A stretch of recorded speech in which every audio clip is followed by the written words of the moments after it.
gente, quarta-feira, estou feliz de estar aqui com você, junto com o Dr. Jorge, para tirar dúvidas. Se vocês têm dúvidas contábeis, tem alguma coisa que está afligindo, liga para a gente. Aqui o código é 11 3171 0221. O código 11 3262 4490. Estaremos aqui 1 hora respondendo suas perguntas. Agora vamos ao assunto. O grande problema aqui que o Jorge está dizendo para mim, e que a gente está vendo no cotidiano, é que as pessoas fazem empréstimos bancários e às vezes os juros são muito pesados e as prestações são mais pesadas ainda. E a pessoa faz comparação e vê, pô, outro banco está fazendo empréstimo com garantia imobiliária de X e eu estou pagando quase que 20% a mais. Como fazer? Ô, doutor, boa tarde, seus ouvintes. Mais uma vez, obrigado aí pelo convite. Estaremos aqui trocando ideias e tentando tirar a dúvida dos seus ouvintes. Pois é, então, essa questão de juro praticado no mercado é muito séria, né? As instituições bancárias, né, ou instituições financeiras, aliás, que são os bancos, as corretoras, as financeiras, a gente sabe que realmente praticam juro muitíssimo alto, né? E principalmente os bancos, eles têm diversos produtos, né, os chamados produtos bancários, tipo cartão de crédito, os empréstimos, o cheque especial, né, os financiamentos, que em função dessa prática de juro alto, acaba trazendo muito problema para a população. Mas, Jorge, né? vamos pensar no seguinte. A primeira coisa que nós temos de falar é sobre um empréstimo já existente. Vamos imaginar que você comprou a casa própria, você está devendo lá R$300 mil e está pagando por mês R$3.500 e está vendo que no outro banco o valor é bem menor. O que eu acho que ele tem que fazer primeiro é ir na outra instituição bancária e tentar transferir o débito. Isso chama portabilidade. Isso, então, ele falou bem. Fala assim, olha, está no Bradesco, vai no Itaú, olha, eu estou com o financiamento do Bradesco, está muito pesado para mim, tem uma garantia, eu queria diminuir a taxa de juros. Aí o Itaú vai comprar essa dívida e vai reduzir o valor da prestação. Em vez de você pagar para o Bradesco, você está pagando para o Itaú. É modo de falar, só um nome de banco. Claro. Pode ser o banco X ou o banco B. Agora, o que não pode é não pagar. Esse que é o problema. Além desse detalhe aí de transferir de um banco para o outro, que cada instituição pode estar praticando taxa diferente e tal. Isso aí é típico dos financiamentos, porque como o juro oficial está caindo, os bancos começam a competir entre eles, né? De que forma? Oferecendo uma taxa mais vantajosa, uma taxa mais baixa. Muito bem. Agora, além desse detalhe, o que ainda pode ser feito, por exemplo, você está com dificuldade, como você falou, um financiamento que já está em andamento, você já pagou um tempão. Os financiamentos, via de regra, são muito longos, né? 25 anos, 30 anos. Você já pagou aí 10, 15 anos.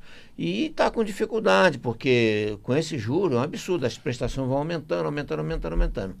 O que dá para fazer, e o que é recomendado, é fazer um cálculo da possibilidade de reduzir esse juro, né? E isso dá para ser feito. O que o Jorge está falando é que você mesmo pode pedir um contador especializado, fazer um cálculo, rever as prestações e levar para o próprio banco. Olha, eu estou no banco X. Olha, está aqui, ó, eu estou pagando um valor aqui, ele está muito excessivo, o valor de juros que vocês estão cobrando é muito elevado e a atualização da prestação também. Eu quero uma revisão.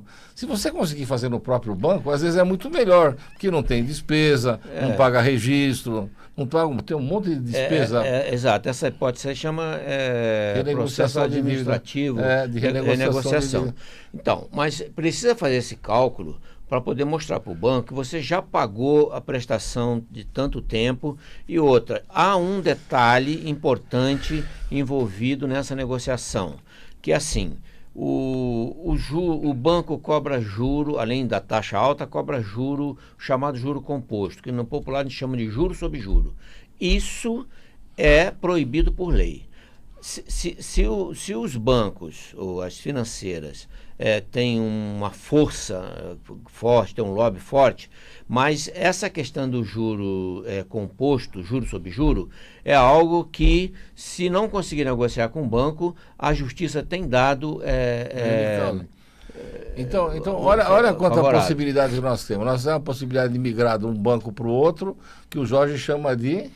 portabilidade. Outra situação é mostrar para o banco que está cobrando excessivo e fazer uma renegociação reduzindo o valor da prestação e da dívida. Exato. A outra situação é contratar um contador especializado, verificar quanto o banco recebeu a mais para pedir de volta e diminuir do saldo devedor e da prestação.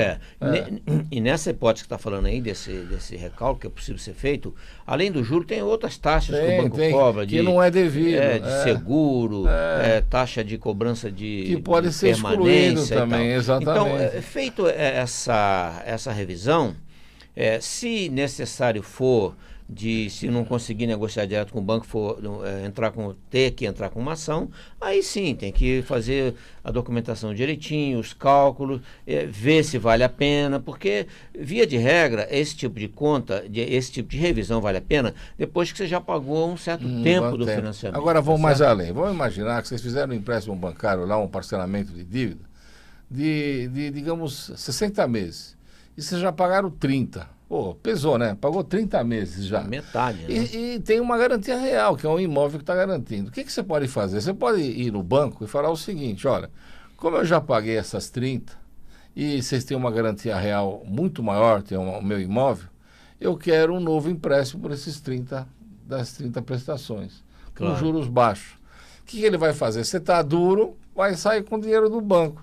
Vai fazer um novo empréstimo, porque hoje se permite fazer empréstimo com a mesma garantia, desde que ela garanta os dois empréstimos. Olha que maravilha! Então, eu posso fazer um novo empréstimo dos 30 meses que eu já paguei, com o juro lá embaixo e pagar tudo que eu estou devendo, ou acertar as dívidas que ficou atrasada numa situação como essa. Exato. Ou em outra hipótese, se você não quer fazer essa renovação, já que tem uma garantia, e já pagou a metade do financiamento, por exemplo, tentar renegociar por causa da questão da taxa e renegociar também a garantia. Garantia, então, porque, de repente, reduzir a garantia. Reduzir a garantia, porque de repente você colocou lá a sua casa, um terreno... Deu duas casas lá, vamos tirar excesso, vamos tirar um e vender. Exato. Gente, o que não pode é ficar chorando, chupando o dedo. O que nós temos de fazer? Nunca parar de pagar.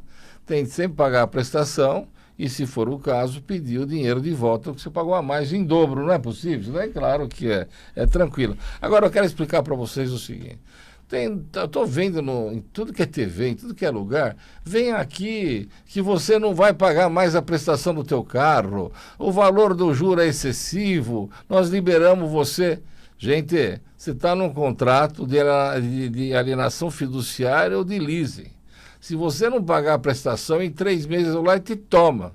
Então, normalmente você está devendo 1 ou 2 prestações, vai lá e dá dinheiro para essas empresas que falam que vai acertar tudo, eles entram com uma ação, perde, você perde teu carro e ainda fica devendo.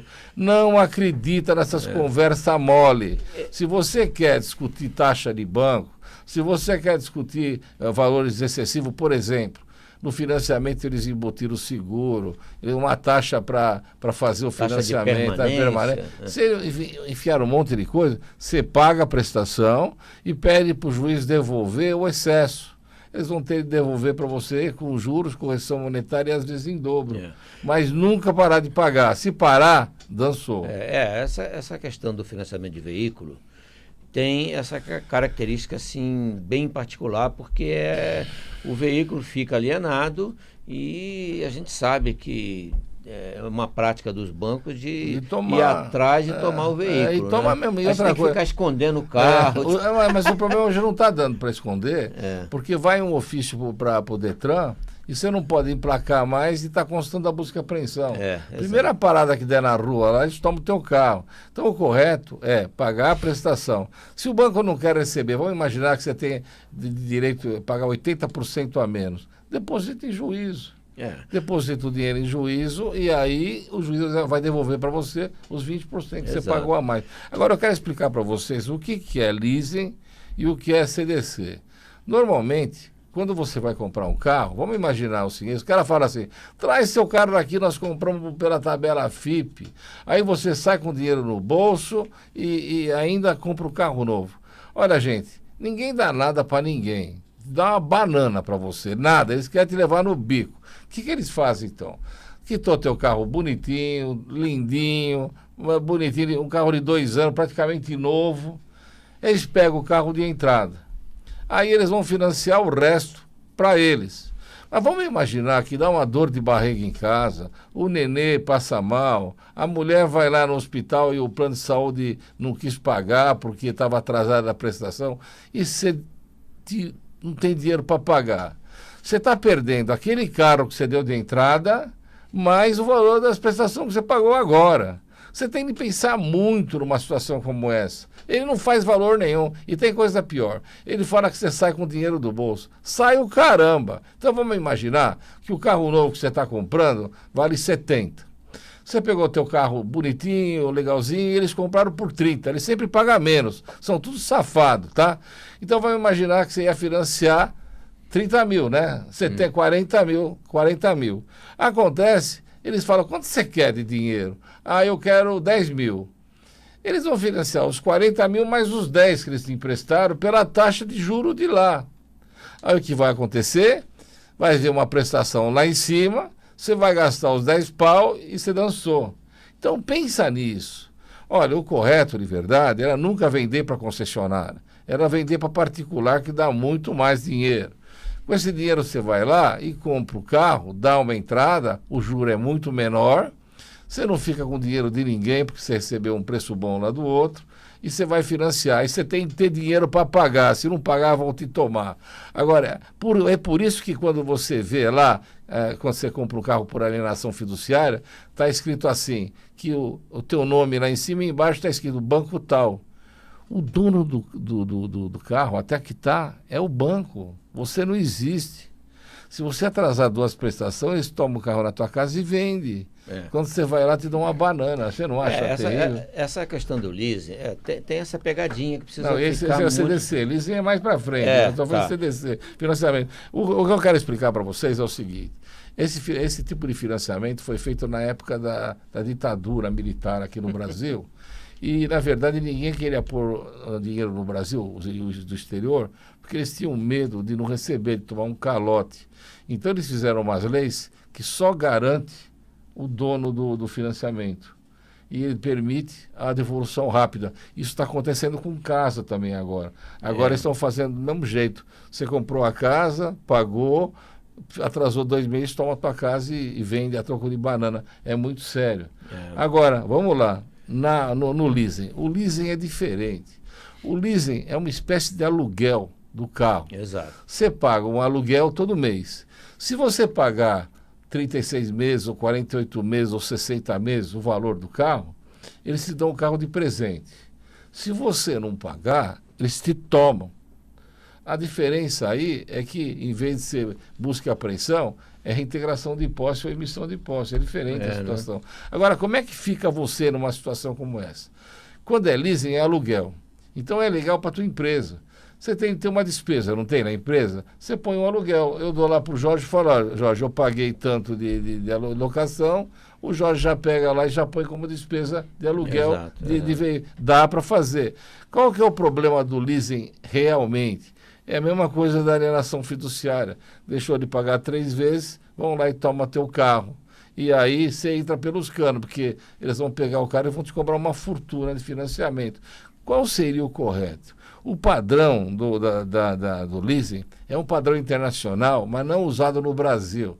Por exemplo, se você está nos Estados Unidos, você compra um carro por leasing, você paga 2 anos, a própria empresa que vendeu o carro, você te dá um 0 quilômetro, e você continua pagando o mesmo valor. É como se fosse uma substituição de carro. Está começando a aparecer isso aqui no Brasil. Está começando. Mas, uma das modalidades, né?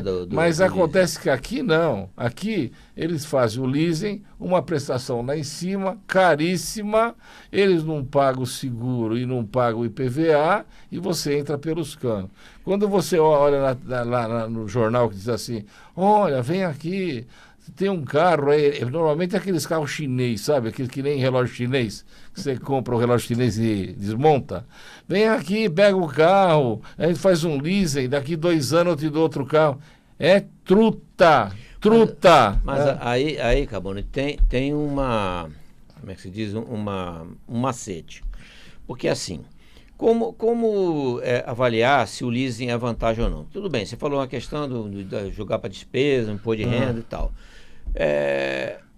Porém, assim, a pessoa que está nessa decisão de eu faço um leasing ou faço um financiamento, precisa comparar o juro que ele vai pagar num financiamento com a questão do leasing, de prestação, quanto que ele vai pagar de juro no leasing.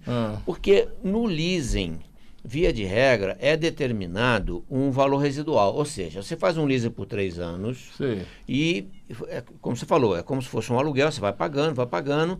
Óbvio que nessa prestação está embutido uma parcela de juros, você tem que comparar com o financiamento, ver se vale a pena. E lá no final dos 3 anos, você tem normalmente a opção de ficar com o carro pagando o valor residual. Claro. O que acontece é que se esse valor residual, que já é pré-definido, muito elevado. Se for muito elevado, você não tem vantagem. Mas eu já vi às vezes que não tem valor residual. Então, você zera a autorização, você quita. Sim, mas você tem essa opção de, quando você contrata o leasing, de fazer com o valor residual. Para que você tenha essa opção de comprar o carro naquele valor lá na frente. Exatamente. O que acontece é que, chegando lá na frente, você vê o valor de mercado daquele carro, se você comprar o carro naquele valor, pode ser que você ganhe ainda algum dinheiro. Mas é difícil ganhar dinheiro em carro, né? Eu entendi. O Jorge está vendo lá na frente. Mas aí é diferente. O que o Jorge está falando é o seguinte: tem uns picareta aí que fala assim: olha, dá 10% da entrada agora no cartão. É assim, vai, vamos ver. Ele sabe, o Jorge sabe. Compra teu carro zero, que é um lindo, um carro bonito. Normalmente é chinês, tá? Porque carro normal os caras não vendem. Aí você vai lá e dá os 10%, a prestação é R$ 795 por mês. Não existe.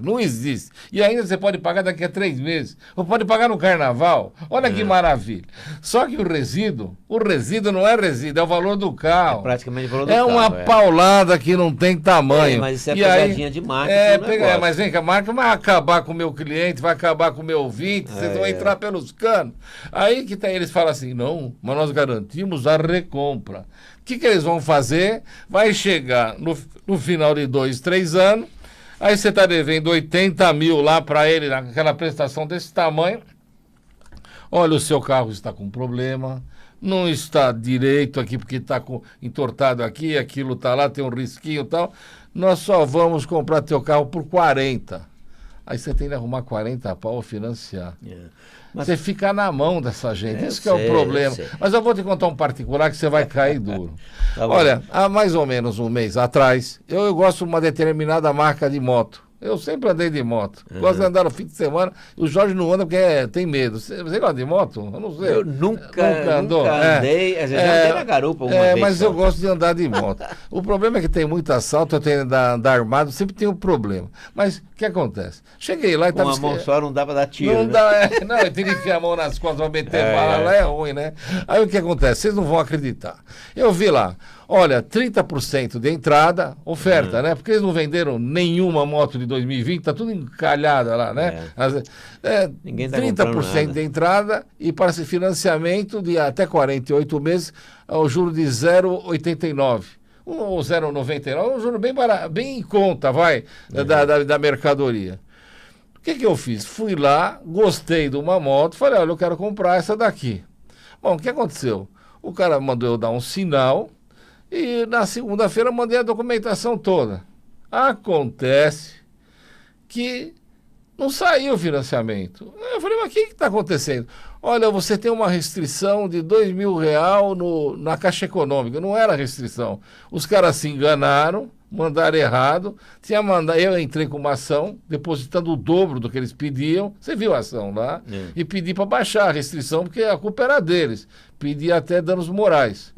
Expliquei para o cara, falei, olha, eu tenho patrimônio, eu tenho casa, eu trabalho, eu tenho, né, tá aqui. Mas o que eu percebi, eles não queriam financiar pelo 0,99, nem pelo 0,89. Eles queriam financiar por 1,89. 1,89. Se você financiar isso para 48 meses, como eles falavam, dá outro carro. Outro carro. Aí eu falei assim para eles, vem cá, você acha que eu tenho cara de trouxa? Está escrito aqui que o banco é da própria a dona da empresa da moto, que eu não vou falar o nome, eu não vou pagar 1,89. Eu vou pagar 0,99, que é o que vocês prometeram. Sabe o que eles fizeram? Cancelaram minha venda. Eita. Aí o que nós fizemos? Meter uma ação neles, pedindo dano moral, pedindo a devolução do dinheiro e dizendo que eles estão faltando com a verdade. Isso não é normal. Vocês têm de reclamar. Vocês não podem ser roubados. E o que eu fico mais chateado é o seguinte: o cara deu um sinal. Eles não conseguiram fazer o financiamento por culpa deles, pela incapacidade deles. Eles têm de devolver o dinheiro rapidinho. Eles não têm de ficar com o dinheiro, que é estelionato e apropriação indébita. É verdade. Mas acabou nessa hora. O que você está falando aí, eu posso garantir para você que a grande maioria das pessoas não faz essa conta, ou porque não sabe, ou porque não querem se envolver, e acabam ficando, assim, só com o valor da mercadoria. Da prestação, aliás. Então eles ficam assim, olha, a pessoa se baseia no valor da prestação. Se o valor da prestação está um valor razoável, aqui cabe no meu orçamento, tal, é aí que se fecha negócio, entendeu? Deixa eu fazer um outro comentário rapidinho a respeito da questão dos leases e do valor residual. As locadoras só trabalham com leasing, tá certo? Então, assim, é muito comum você entrar naquele estacionamento da locadora e ver lá 100 carros à venda, carro usado, óbvio, né? Que são, via de regra, preço de carro, valor de mercado, 30, tal, não sei o quê, e carro usado, preço de mercado. Então, todos esses carros que foram alugados, assim, entre aspas, na modalidade do leasing, essas locadoras com certeza já compraram esse carro pelo valor residual. Então, em muitos casos, às vezes é vantagem. Tenho certeza que eles vão conseguir ganhar um troco ainda em cima dessa venda de carro usado. Mas tem um problema muito sério aí que você não viu. Eu já comprei carro de locadora. Eles fazem aquela propaganda, eu achei o carro bonito, fui lá e comprei. O grande problema é que, como eles alugam, a pessoa que pega o carro, não é esmirilha o carro. É muito rodado, né? É bem esmirilhado. E você não tem de verdade, você não sabe quanto é que tem a quilometragem dele. Porque assim, olha, a vistoria, primeiro sai zero o carro, né? Quando eles vão fazer a vistoria, você não tem garantia que eles não voltaram a quilometragem, porque não tem nenhuma perícia. Eu já peguei carro que depois eu comecei a notar que aquilo estava deteriorado, que não tinha 20 mil quilômetros, tinha 200 mil quilômetros. Então, o que acontece? É evidente que você vai entrar com uma ação, mas vai ter dor de cabeça. Outra coisa, tem muito carro que é esmirilhado e eles vendem para você e não faz nenhuma revisão. E depois não quer dar garantia para você. Então é um negócio sério. Você está comprando um carro com 30% de desconto e você não sabe quem pôs a mão no carro. Se o cara pelo menos trocou o óleo. E é muito ruim. E às vezes a quilometragem que está lá não bate. E você não tem como verificar, porque como ele era zero, não teve nenhuma perícia. Se foi um único dono. Isso. Mas ele é o único dono. Ele está 30 exato. Aí fica mais difícil. E olha, eu já vi com meus olhos. Uma vez eu fui para a França, eu peguei um carro 0 quilômetro e andei. Vocês não vão acreditar, 27 mil quilômetros com o carro. Eu peguei e fiz a Europa inteira de carro. E eu entreguei o carro para eles lá, o bicho tava torto, né? De tanto andar, que era dia e noite. Eles não têm pena do carro. Então vocês têm que entender o seguinte, ninguém faz milagre. Se você está comprando um carro por 30% a menos numa locadora, você pode estar entrando numa fria e tem que pedir a garantia nos 3 meses. Você não acha? Claro. E agora, na segunda parte do programa, nós vamos voltar. Não é geralmente não, porque eles não dão nada. É isso aí, daqui a pouco nós vamos falar. Tá bom. Gente, na segunda parte do programa aqui, a gente vai começar a trabalhar com uma situação inusitada. Fala aí, Jorge, explica. Então, há uns programas atrás, nós chegamos a tratar aqui do assunto dos carros especiais para as pessoas com deficiência. Quem tem deficiência física. Então, assim, esse assunto evolui bastante. Hoje, os carros foram majorado assim o nível do carro e tal, se bem que há algumas reclamações de que os carros sumiram e tal, mas se você entra no site das montadoras, tem algumas opções lá ainda, algumas opções boas, né? Então, assim, o que os ouvintes, as pessoas precisam ficar atento é que são diversas modalidades de doença, deficiência, que têm direito a comprar um carro.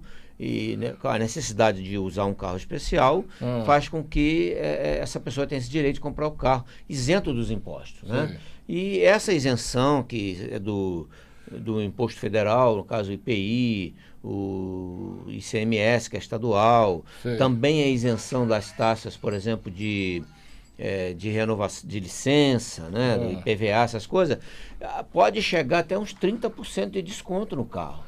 Certo? E tem opções boas do carro lá.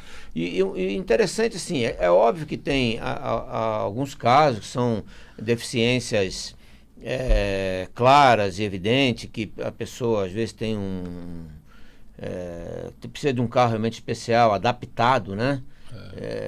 Às vezes a pessoa é amputada, então precisa de um carro especial, e aí tem que a companhia, a montadora tem que preparar e tal.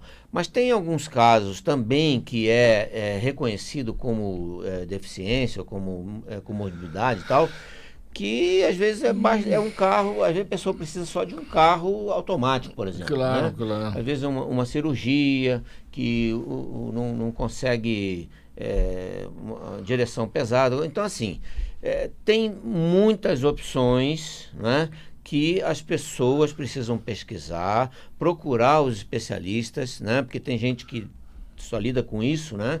E eu tenho certeza que tem muitos casos que às vezes as pessoas nem imaginam que tem direito a comprar um carro com essas isenções, né?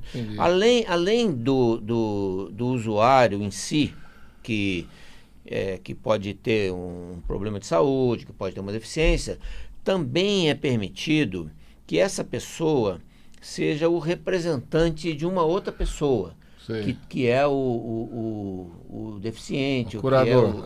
Né? Então, por exemplo, você tem em casa, tem casa na família, um doente, e uma precisa pessoa transportar que ele naquele exato, carro. Ela está tratamento de câncer, tratamento mas o que o Jorge está falando é o seguinte: era bom contratar um contador experiente, para ele poder, ele sabe bem a lei e ele pode fazer você ter um desconto de mais de 30% dentro das normas legais, porque eu não sei se você está sabendo, estão dificultando a venda desses carros, e tem mais, está tendo dificuldade de achar esses carros, porque parece que a tabela limite é R$70 mil, e com esse aumento do dólar, o aumento dos carros, está difícil de comprar esse tipo de carro. O que às vezes acontece é a pessoa ter que ficar numa fila, mas tudo bem.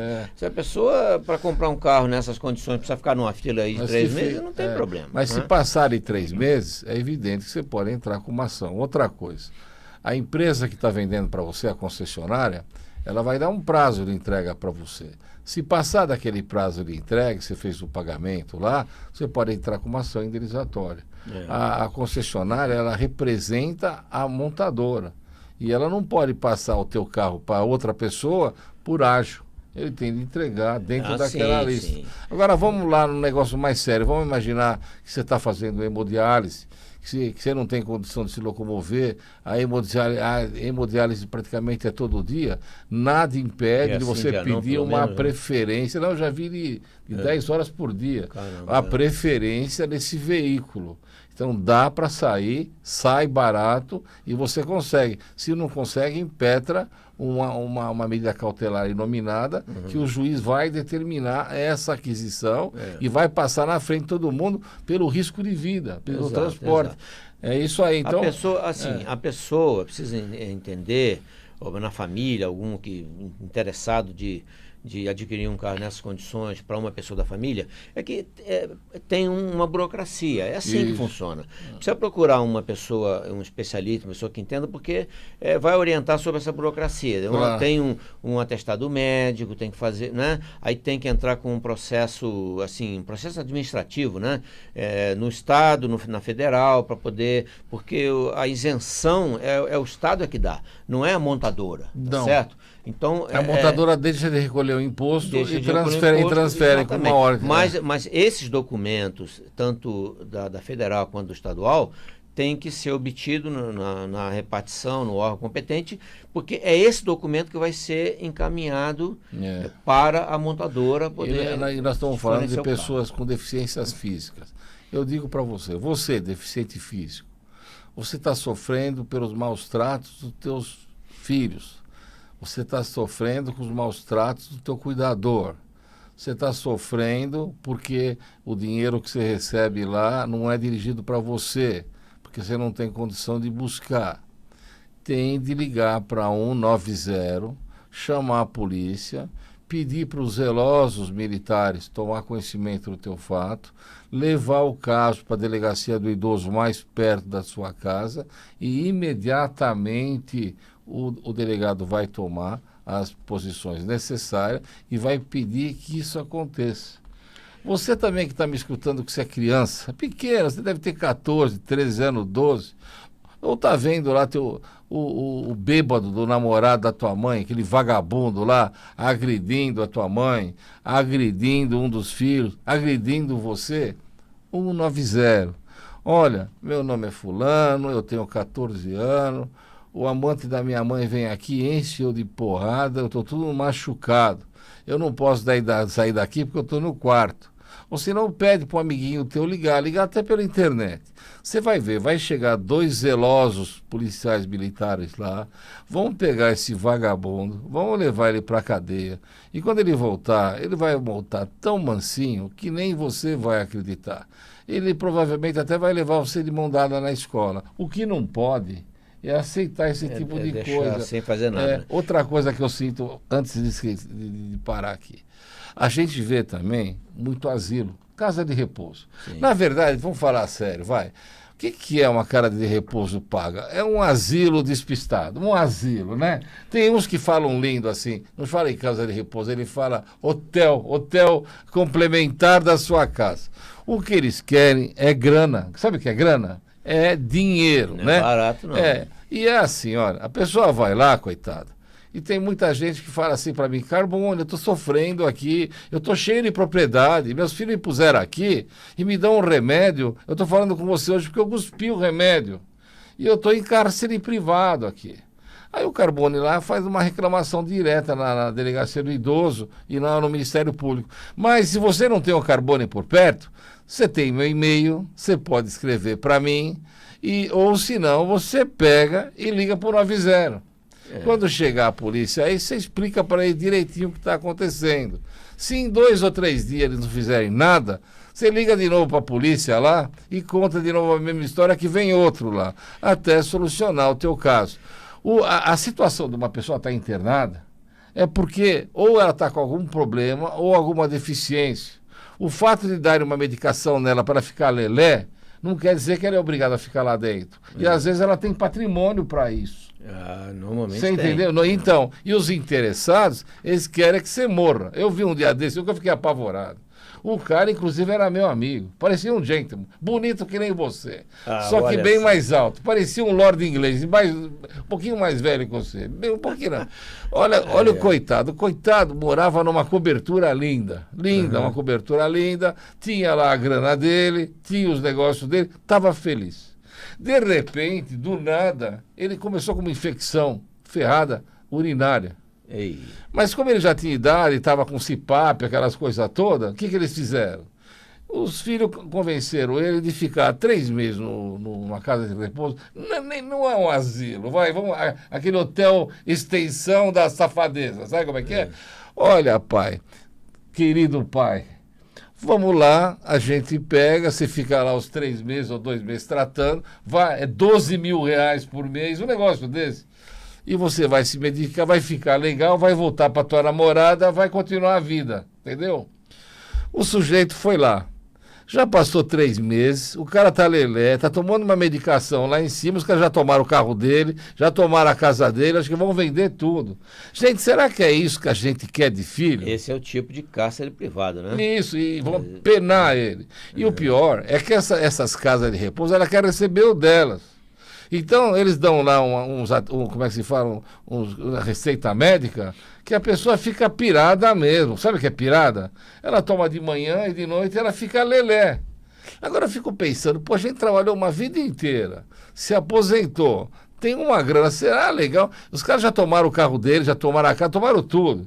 Só falta tomar a alma dele.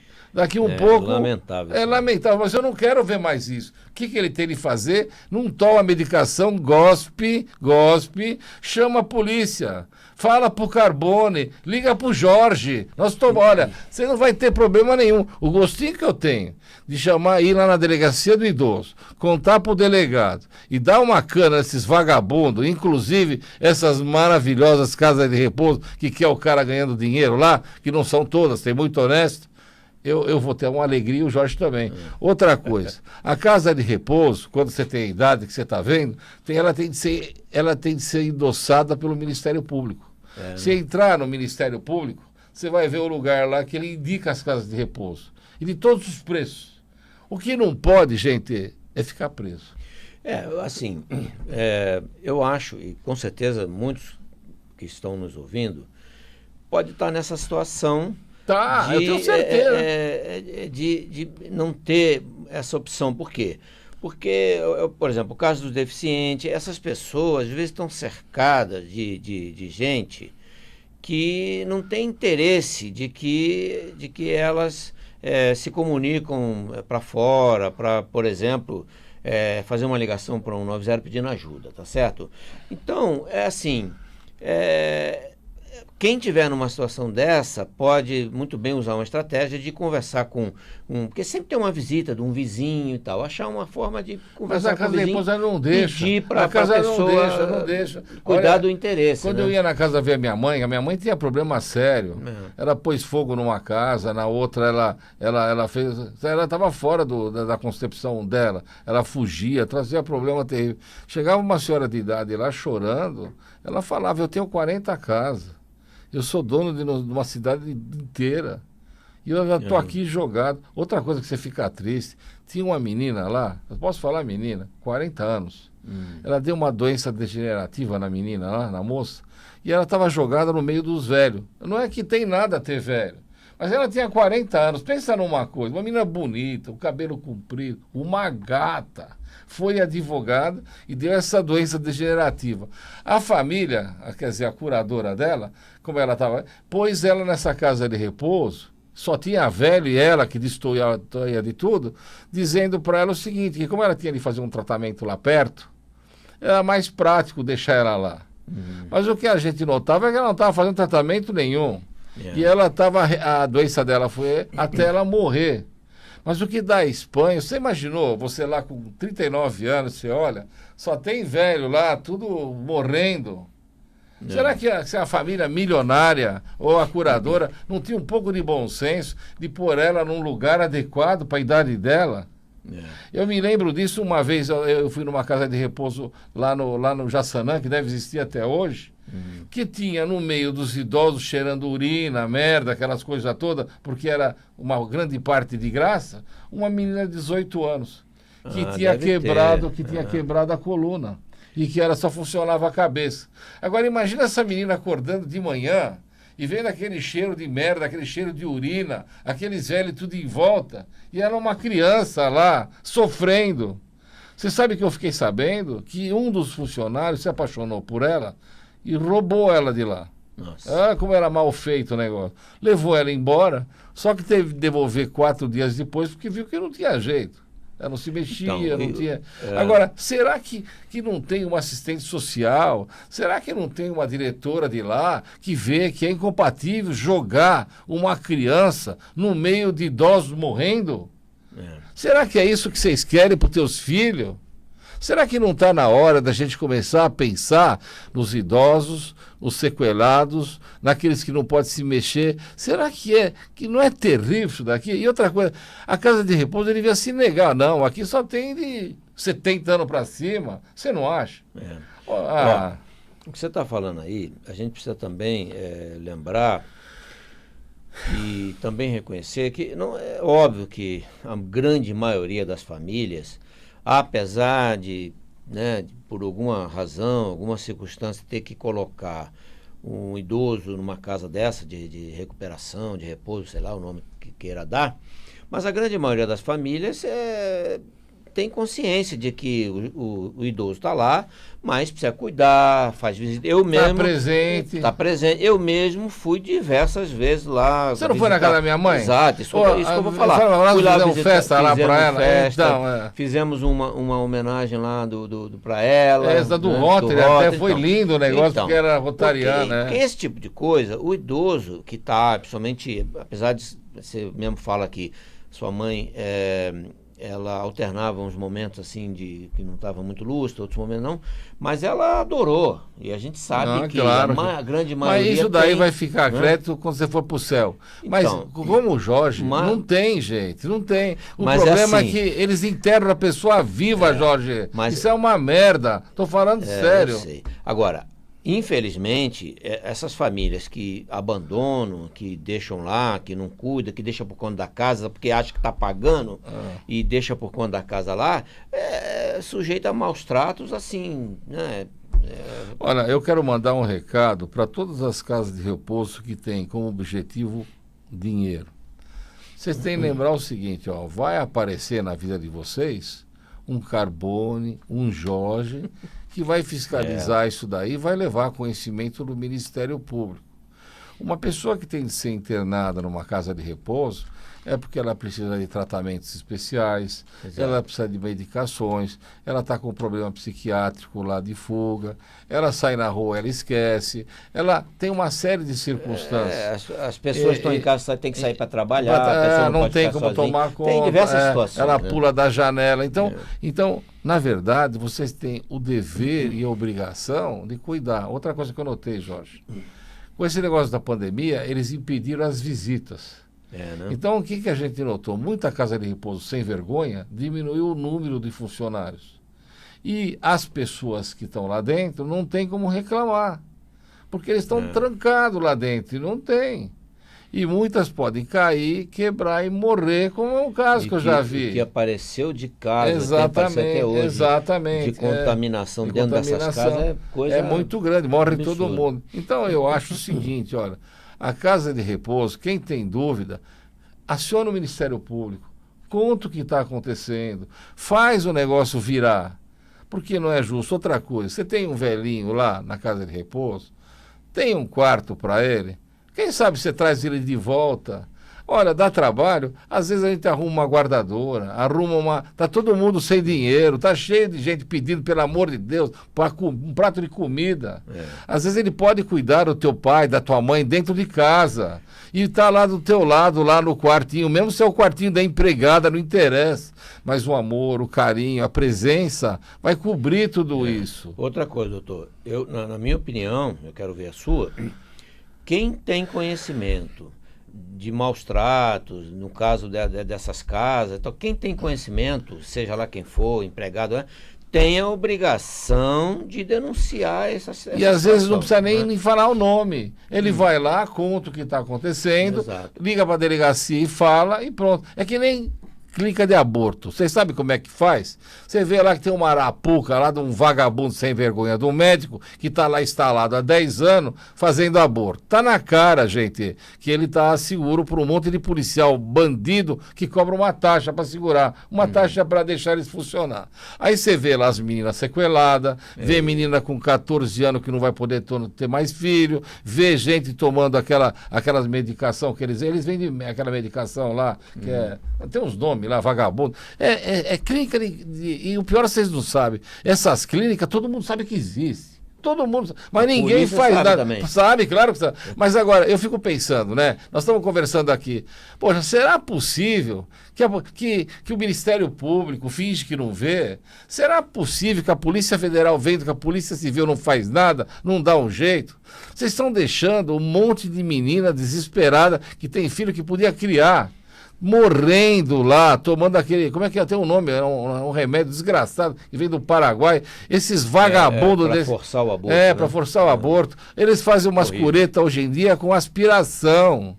Será possível que vocês vão deixar teus filhos assim? E você sabe o que esses médicos falam? Que tá cheio de promotor de justiça que manda lá as filhas dele lá, ou manda a esposa dele lá, juiz que faz a mesma coisa. Será que não tem ninguém para ver? Será que o presidente da República não acaba com isso? Olha, aborto desse tipo é crime, ele não pode continuar desse jeito. E a gente sabe que existe. Se vocês não sabem, pega o nome dos bandidos que já foram condenados, que eles continuam fazendo. Então a gente está falando aqui de uma série de... Procurar uma entidade séria, que vai cuidar desses interesses e acabar com outra coisa, nós estamos precisando de adoção. Quanta criança, a mãe não quer, porque é fruto lá de um amor proibido, faz a doação, deixa uma família que não tem ter. Vocês sabem como é que esses caras fazem aborto? Eles matam a criança lá dentro. Você acha normal? Nós não estamos voltando ao assunto, estamos falando de situação. Horrível, e será você, delegado, será que você dorme ganhando uma grana para fingir que você não está vendo? Será que você vai dormir? E no inferno, como é que você vai pagar? E você da corregedoria que também finge que não vê? Será que é justo isso? Aborto é crime, é cadeia, não pode continuar desse jeito. Então, verdade. Olha, vamos pensar. Pega o velhinho, só porque ele é velhinho, interna numa clínica, mete um remédio nele e toma tudo que ele tem. Lá. Aí o velhinho tem um carrinho, já vende tudo. Aí quando o cara estiver pelado, eles mandam ele para um de graça. E deixa ele morrer lá, que se dane. Chega lá uma menina de 19 anos que está com a coluna quebrada e enfia ela no meio de um monte de velho de 90 anos, cheirando mijo, e ela tem que ficar lá vendo uma vida desgraçada. Aí nós estamos falando de uma clínica de aborto que funciona há 30 anos e nenhum vagabundo vai lá para fechar, porque ganha dinheiro. Agora, como é que fica a nossa sociedade, as nossas crianças, os nossos velhos e todo mundo? Outra coisa, todo mundo sabe que a criança X está apanhando, que o macho da mãe estupra a filha dela, que tem muito sem vergonha que vai atrás da mãe, que é uma coroa escrota, e se aproveita da filha dela. Você sabe muito bem isso daí. Por que você, vizinho, não conta, não manda uma carta, não escreve, não fala na delegacia? Você vai deixar essa criança ficar sofrendo? E quando você escuta a criança chorando, apanhando, e você sabe muito bem que não é o pai, é o vagabundo que a mãe pôs lá dentro? Que na maioria das vezes a vizinhança percebe esse tipo de coisa acontecendo. E não faz nada, né? Porque não é o filho dele. E como você falou, esse tipo de denúncia não precisa se identificar. Claro que não. E se não, liga pro Carbone, liga pro Jorge. Você vai ver como nós fazemos. Vamos lá, nós contamos ainda. Agora, na verdade, o que a gente quer é que todo mundo seja feliz. Esse programa que eu tenho aqui há mais de 2 anos, o objetivo aqui é fazer com que vocês fiquem tranquilos. Tem dúvida? Liga para mim. Tem dúvida? Liga pro Jorge.